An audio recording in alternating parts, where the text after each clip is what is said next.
saat ini telah menjadi salah satu ikon wisata Indonesia. Meski belum seramai Bali, namun Lombok menyimpan banyak potensi wisata yang sayang untuk dilewatkan. Mulai dari wisata alam yang relatif masih sangat murni, budaya, hingga kuliner dan juga oleh-oleh khasnya.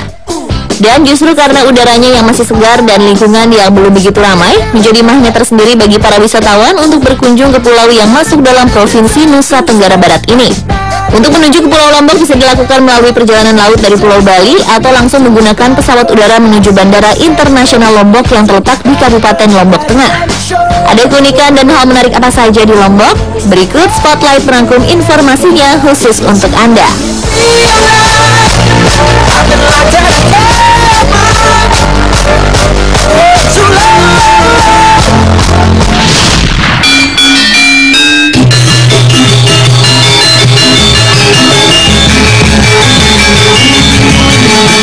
Sebuah festival atau tradisi masyarakat suku Sasak Lombok yang rutin diadakan setiap tahun dan memiliki keunikan tersendiri, yakni Festival Bau Nyale. Festival menangkap nyale atau semacam cacing laut ini biasanya diadakan di Pantai Seger Desa Kuta, Lombok Tengah pada hari ke-20 bulan ke-10 menurut penanggalan tradisional Sasak, atau dalam kalender Masehi di sekitar bulan Februari atau Maret. Sejak beberapa tahun lalu, pemerintah daerah Nusa Tenggara Barat mengembangkan tradisi ini menjadi Festival Bau Nyale yang dimeriahkan dengan berbagai atraksi budaya dan menjadi salah satu tujuan wisata bagi wisatawan dalam negeri maupun luar negeri.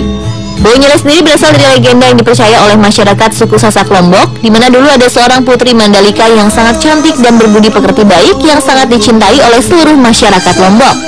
Bahkan banyak putra mahkota dari berbagai kerajaan lain yang ingin melamarnya. Namun karena sang putri sangat mencintai rakyatnya dan tidak bisa memilih salah satu dari putra mahkota tersebut, ia pun akhirnya menceburkan diri ke laut. Dan saat dicari, yang ditemukan adalah cacing-cacing nyale yang diyakini merupakan penjelmaan dari putri Mandalika. Sepanjang pesisir pantai, ribuan warga beramai-ramai menangkap nyale dimulai dari tengah malam hingga dini hari. Karena kekaguman mereka terhadap putri Mandalika, mereka pun berharap bisa mendapatkan berkah dari cacing-cacing nyale yang telah ditangkap ini, yang kemudian dibawa pulang untuk dimasak. Tak hanya warga lokal, para wisatawan pun banyak yang sengaja datang untuk mengikuti bau nyale ini. Namun kehadiran mereka lebih untuk merasakan kemeriahan suasana dan juga merasakan bagaimana serunya menangkap cacing.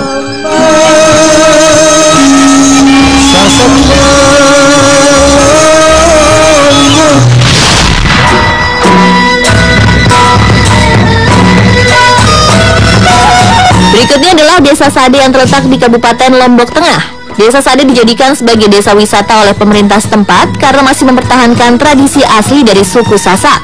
Meskipun desa ini terletak di pinggir jalan raya, namun nampaknya mereka tidak banyak dipengaruhi oleh budaya modern.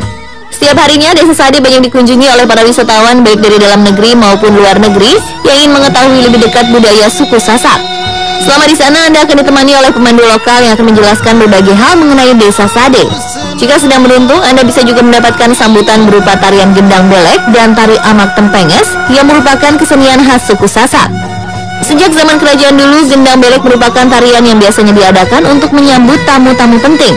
Sedangkan tari amak tempenges yang ternyata menghadirkan seorang penari berwajah lucu, dulunya merupakan tarian menghibur di saat raja sedang sedih atau penghibur setelah pulang dari medan perang. Masuk lebih dalam lagi, Anda bisa melihat secara langsung kehidupan tradisional masyarakat Desa Sade. Ada anak-anak yang sedang bermain, para wanita yang sedang membuat kain tenun cantik khas suku Sasak, nenek-nenek yang sedang membuat benang dari kapas, atau ada juga para wanita yang sedang bersantai. Pemandangan yang sangat menarik. Hampir semua wanita di Desa Sade bisa membuat kain tenun yang kemudian dijual langsung di halaman rumahnya masing-masing. Harga yang ditawarkan pun bervariasi mulai dari puluhan ribu hingga ratusan ribu rupiah, tergantung bahan dan tingkat kerumitannya. Sementara itu, para pria di Desa Sade rata-rata berprofesi sebagai petani. Hal ini yang bisa Anda lihat adalah rumah adat khas suku Sasak di Desa Sade. Dan yang paling banyak menarik perhatian para wisatawan yang berkunjung adalah kebiasaan masyarakat Sade mengepel lantai rumahnya dengan menggunakan kotoran kerbau setiap seminggu sekali. Kotoran ini diambil langsung dari kandang kerbau atau sapi yang ada di halaman belakang rumah mereka, kemudian langsung dipel dengan tangan dan dicampur dengan sedikit air. Meski begitu, uniknya setiap orang yang masuk rumah ini mengaku tidak mencium bau dari kotoran kerbau tersebut.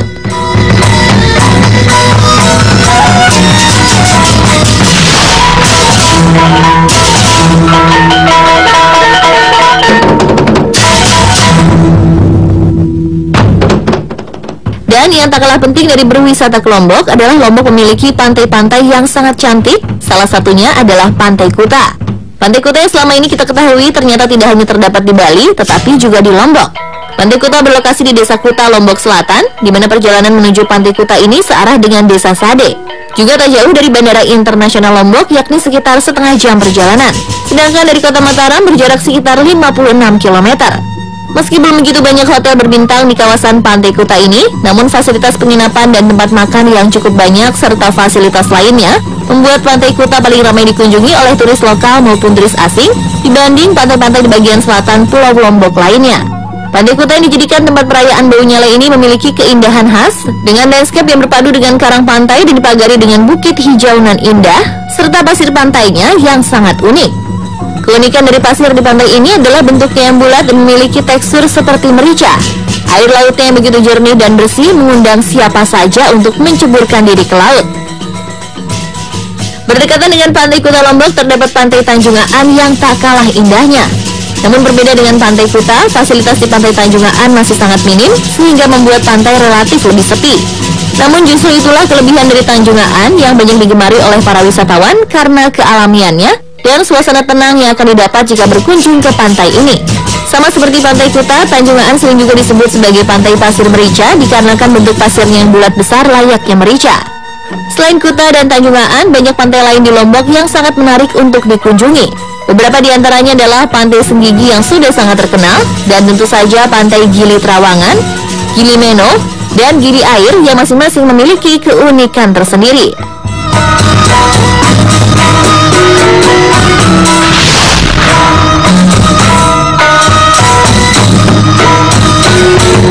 Lombok juga menjadi surga bagi para pecinta makanan, terlebih makanan yang bercita rasa pedas. Salah satu kuliner pedas yang menjadi ikon khas Lombok diantaranya adalah ayam taliwang.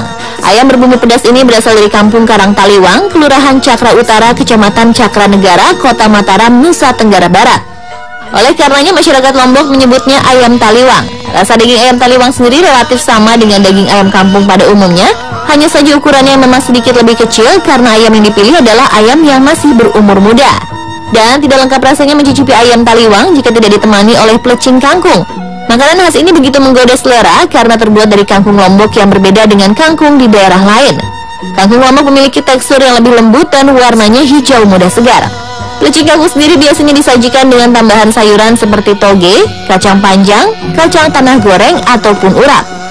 Selain ayam taliwang dan plecing kangkung, Anda juga wajib mencicipi gurame taliwang, ayam julat, dan sate sumsum. Gurame taliwang sendiri memiliki bumbu yang sama dengan ayam taliwang, sedangkan ayam julat memiliki bumbu yang sangat pedas dibandingkan dengan bumbu taliwang. Untuk sate sumsum yang membedakan dengan sate pada umumnya, yaitu terletak pada bahan daging yang digunakan, yaitu terdapat dari sumsum tulang belakang sapi yang khas. Tentu saja semua kuliner khas Lombok ini menarik untuk dicoba. Namun yang pasti yang menjadikannya kuliner tadi, terutama ayam, gurame taliwang, dan plecing kangkung adalah bumbu-bumbu dan prosesnya. Serta yang membuat rasanya begitu khas adalah bumbu yang satu ini terasi khas mereka.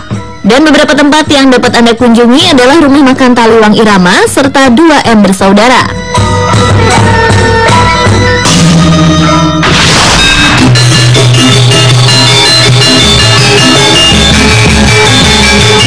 Dan yang terakhir, sebelum meninggalkan Pulau Lombok, tentunya Anda ingin mencari buah tangan untuk dibawa pulang.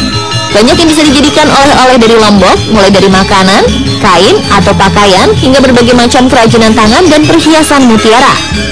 Untuk makanan, yang paling terkenal adalah dodol rumput laut, dendeng dan abon rusa, telur asin, hingga terasi khas Lombok. Selain itu, yang paling banyak diminati adalah madu putih dan madu hitam khas Lombok yang dikenal sangat berkhasiat bagi kesehatan. Di banyak tempat oleh-oleh di Lombok, Anda juga bisa menemukan susu kuda liar dan minyak gosok khas Sumbawa. Jangan lupa kopi Lombok yang memiliki ciri khas rasanya tersendiri. Untuk kain tenun khas suku Sasak bisa Anda dapatkan di beberapa tempat seperti di Desa Sade di daerah Sukarara, Cilinaya, atau di tempat oleh-oleh lainnya. Ada juga berbagai kerajinan tangan yang bisa Anda temukan di pusat oleh-oleh di kawasan Jalan Diponegoro, Mataram. Sedangkan oleh-oleh Lombok khas lainnya seperti mutiara bisa Anda dapatkan di sepanjang Jalan Sekar Bela. Di sini Anda dapat memiliki mutiara air tawar yang harganya relatif lebih terjangkau, ataupun mutiara air laut yang harganya berkisar ratusan ribu rupiah per gramnya tergantung dari kualitasnya. Tentunya dalam berbagai bentuk perhiasan seperti cincin, gelang, bros, dan lain sebagainya. Dan pemirsa, itulah berbagai hal unik dan menarik yang bisa Anda temukan di Lombok. Semoga bisa menjadi referensi saat Anda berlibur nanti ya.